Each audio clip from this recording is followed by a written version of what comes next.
since I was 7 to 12, like it was just miscellaneous football every day, everywhere. I also wanted to study and play. I really just wanted to play in Europe. When I was like 17 and a half, 18. So it was my first time leaving the country. It's the same, mentality that you need for a trial, you need for a game. Like you should remember, like you started playing, you played because it was fun. I mean, at least for me, social media is one of the easiest, quickest ways to like let people know what you're doing. So I think it is important for those reasons.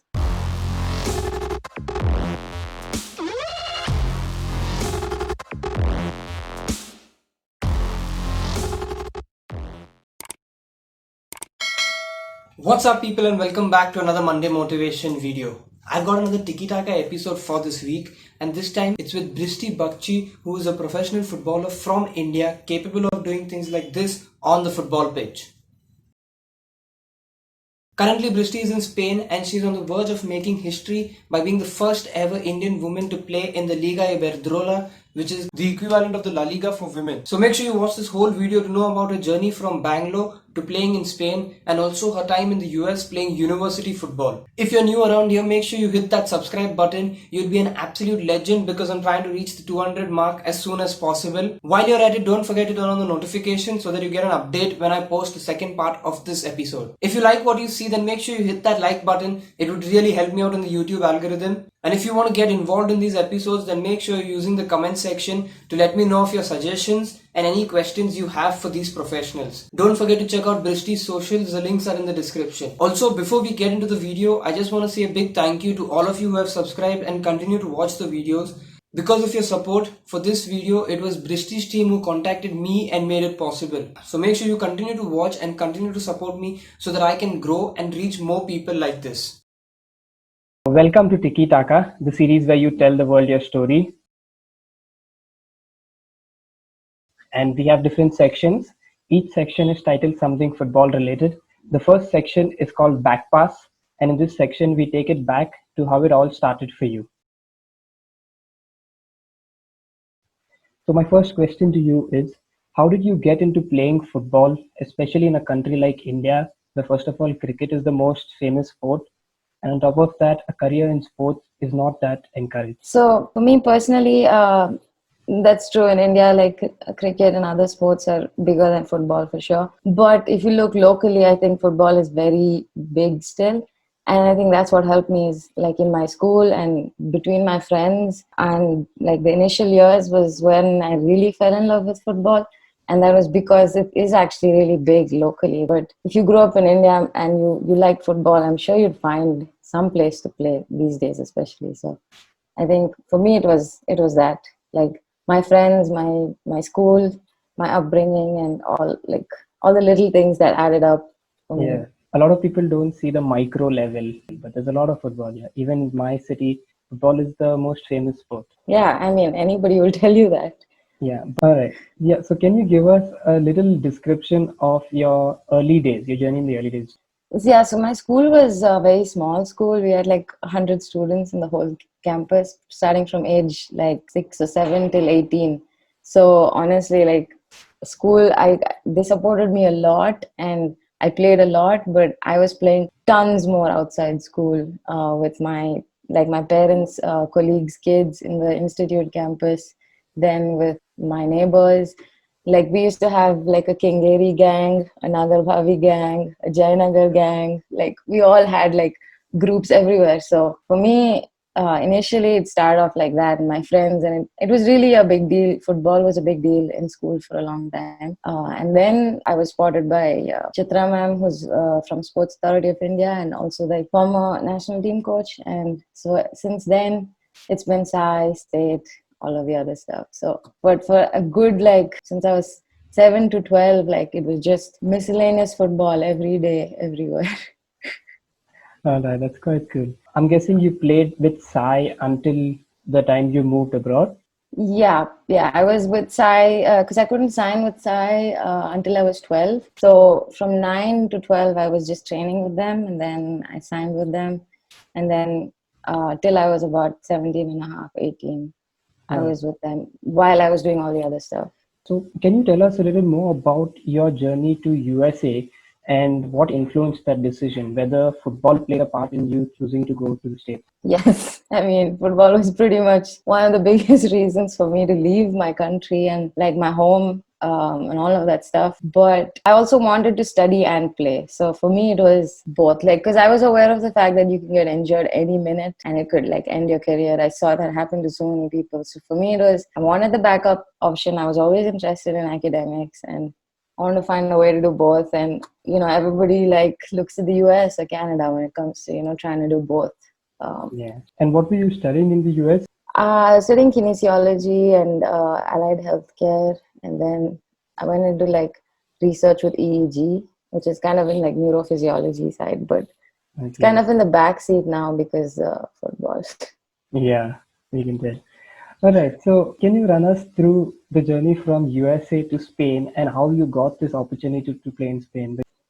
Yeah, so I really just wanted to play in Europe initially because it was difficult for me to continue playing in the US with on my student visa and all of that. So I wanted to, experience European football, and so I kind of put my CV out there and stuff. And simultaneously, I think I was scouted by. I think when you like, reach out to a few people, that people come and watch you. So I think I got scouted around that my last few months. I mean, last year in the US, and I was like, I'm just gonna in like 2016. I went to Spain actually for a potential tryout, but it didn't work out because I was studying still in the US. So I was kind of connected with the league and everything with the people. So they were like, "Do you want to come try out here?" And I was like, "Yeah, of course," because I was going back to India, and I was like, "I don't want to like stop playing football now." So one thing led to another, and yeah. Do you think it would have been possible for you to get the opportunity to play in Spain had you not moved to the US? It could, I think it could have been harder. It wouldn't have been impossible because there are players from India who have come to Spain directly. But I think for me as a female athlete, like it made a difference that I went to the US and played. Yeah. So Also, when you were playing, there was no professional structure in India. Nowadays, there's the IWL. So, how, yeah, that wasn't there. I had state and nationals, and that's it. Like hmm, I don't know where to go, and I think it really helped going to the US and then coming here. I don't know where I'll end up next, but that's quite an inspirational story, though. Okay. But if you had the chance to go back in time and tell younger Brishti something, what would you tell her? good question. Honestly, nothing. Like, even the things that didn't work out and my mistakes, like in retrospect, I think they helped me more than did anything. So, I mean, I know I was doing what I wanted to do. So, I don't think I want to tell my younger version that anything. Yeah. And clearly, whatever you did was right because now you're here. Yeah, I mean, I didn't have this goal in mind, but it worked out. All right. Okay, with that, we end the first section of Backpass and we move into the second section that I call Remontada because it's all about mental health and football challenges that you face and all of that. At what point in your career did you recognize the importance of mental health? Did you feel like you had to be mentally strong? So this happened actually initially moving to the US first, and at first I realized it, but it took at least 2-3 years to start working on it. So I think yeah that was a huge factor for me. What was it about moving to the US that was so taxing on your mental health? I think growing up in India, like it's easy. I mean, parents are gonna feed you all the time, and like even if you go to your friend's house, they're gonna feed you. So you're not worried about food, and you're leaving home. So I mean, I was like 17 and a half, 18. So it was my first time leaving the country. I left alone. I just wanted to go play football and study, and yeah, I was like, I think it taught me a lot of stuff. And mental health was one of those things, like, I learned to work with while I was going through all those things in the initial years. Yeah, so I think the sooner you realize it and the sooner you start finding these patterns and trying to work on them, the sooner you're going to, be able to adapt quickly. All right. And so I know that all of your challenges that you faced being a woman athlete in India has been really well documented in all the other interviews you've done, and Mhm. people can find them on Google. So I won't dwell too much on that. But what is the one challenge that you feel really influenced your career? Again, I think it was leaving my country, leaving, the constant packing and moving, and then I learned to be happy with myself, and I learned to, realize the things that actually make me happy. And a lot of the times I've noticed like a lot of foreign players have issues with, being in another country for a long time. And I think for me, yeah, because I've stayed away from India like almost 10 years now. So it's now I can, safely say I know how to do this. But yeah, I think that's what. Yeah, it's quite interesting because even the previous video that I just put out, he was talking about how it's easier said than done. Like there are a lot more procedures that go into moving countries, even if it's just for football. Yeah, I mean, here there's language, there's food, there's Yeah. isn't on like everything. So the sooner you learn how you function and what your needs are, then like the better it is for you as an athlete wherever you go. All right. So, how does Brishti recover from a bad performance, or like you were just mentioning, you have learned over time to mentally prepare for tryouts. So, can you give us some of those instances? Yeah, when I was younger, definitely it affected me a lot. But then you see, you realize the same, mentality that you need for a trial, you need for a game. Like you make a mistake in the game, you can't just sit and think about it forever. Like you have to get up and go get the ball again or get possession again. And the same thing, like if I lose a game, instead of dwelling or over the emotions that comes with it, like I actually don't get very sad about the part where we lost. Whereas if I'm very disappointed in my performance sometimes, most of the time. So the only way to make up for that for me is to go back and work on it. And like sometimes I'll have a match on a weekend, and then the coming week I'll go play a pickup football match just with friends to kind of redeem some of those mistakes, just to know that I know how to do this, and you work on it, and you go back with a fresh mind. So it helps me. Like that's why I think football, it shouldn't just be like train and you play. Like it should be a fun, friendly activity that people engage in, because I think it Yeah. helps a lot. Yeah, because playing at the professional level all the time, sometimes the pressure gets to you, and there's a chance that you don't enjoy the game as much. Yeah, and pick up football, like we'll fix that for you. One nutmeg and everything is forgotten. Yeah, get your confidence back, just like that. All right. Okay. So this is something that I wanted to ask you. Why do you think there is a stigma towards talking about the mental health in football, especially when growing up? I think it's not just football. I think everything. People just have the stigma like you're supposed to be mentally strong. You're supposed to be this. But they don't realize like you cannot be mentally strong without actually learning about what that means and experiencing this whole like yeah, we stigmatize about it because we don't know anything about it. I think we just want to brush it under the rug and say like it doesn't matter. But in every field, I think it makes a huge difference because like the news recently has been crazy also. Yeah. So I think it's very important to discuss these things, at least with one friend. Yeah, because like you were mentioning, the most affected we get after losing games and whatnot is when we are young. And that's the Yeah. time when there's least importance given to it. Now at the Mm. professional level, there are sports psychologists and all, I'm guessing, for y'all also. Yeah. And you have to remember to keep that childlike mentality even when you're playing, when you're older. Because these things, like people, it becomes a big deal because, like there's a league and there's important people. But you should remember, like, you played because it was fun. I mean, at least for me personally. So if I'm not having fun, like something's wrong there. All right. Okay, the next question is from one of the followers. Manish Srivastava 15 asks, have you ever felt down and felt like doing something else, giving it up or and doing something else? And how did you get through that stage? Yeah, I've felt that a lot, and it doesn't get easier for sure. But I have kind of the tools now to understand, like the times, if you have something that disappoints you, you physiologically also kind of just collapse.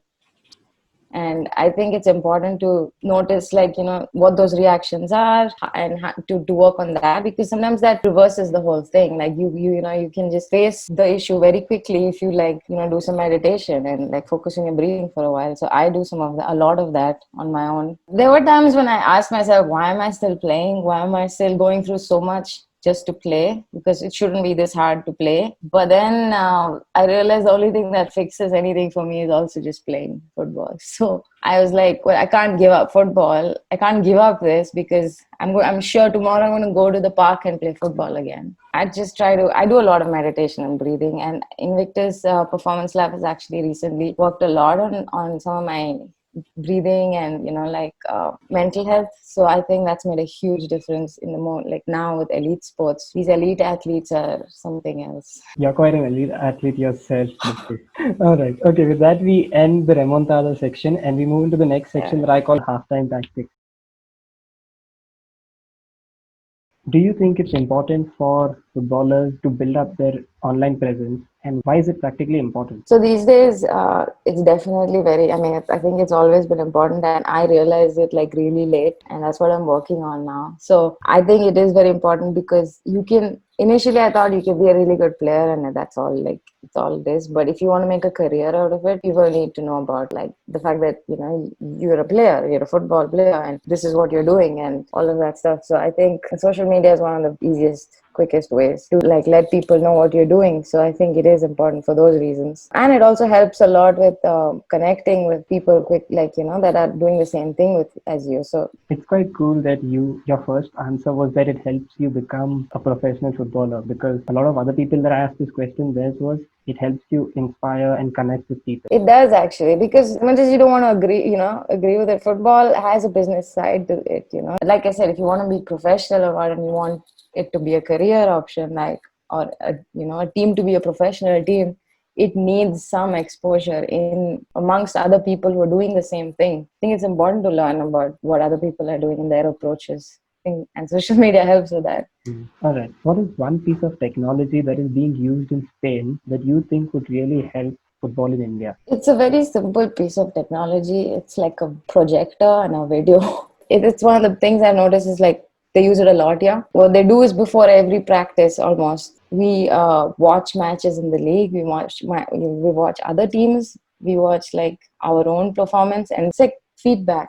You know, like the players are getting every week about their games and their friendly matches. That feedback is so important. Like I think watching yourself play, and there's nothing like it. It immediately has a result on the field. Like that day they go work on it, and they're already done with one of the problems. So for me, I think, yeah, and heart rate monitors, because that's very important. Like in the summer. All right. I mean, you'd be surprised, but everyone else who I also asked this question, for them also, the answer is always video analysis, not like the Yeah, complicated technologies that are coming in now. yeah. You learn in kinesiology actually. Like the sooner you get feedback and the more constructive it is, like the faster this person's going to start learning. All right. So now we're talking about another side of social media. How do you think it affects young players? A lot of times I've seen players wanting to do something they're not ready to do yet because they haven't practiced maybe some of the foundation skills, and they might get injured. And not with just football, but fitness overall. Like I think education and like having the right type of information and education is important. If you're going to be on social media, like you're vulnerable to anything, so it's important to know where it's coming from and why you need it, I guess. Yeah. It's important to set realistic targets. Exactly. All right. Okay, with that, we end the halftime tactics section and we Yeah. move into the next section that I call recovering possession. That's the end of the video. Thank you so much for watching. I hope you learned something and I hope you liked the story. If you did, make sure you let Brishti know on her socials. I'm sure she'll be really happy to reply to you all. Also, make sure you're subscribed and turn on notifications so that you get an update when I post the second part of this video. In the meantime, drop a like on this video and check out the other episode that I did with other professionals.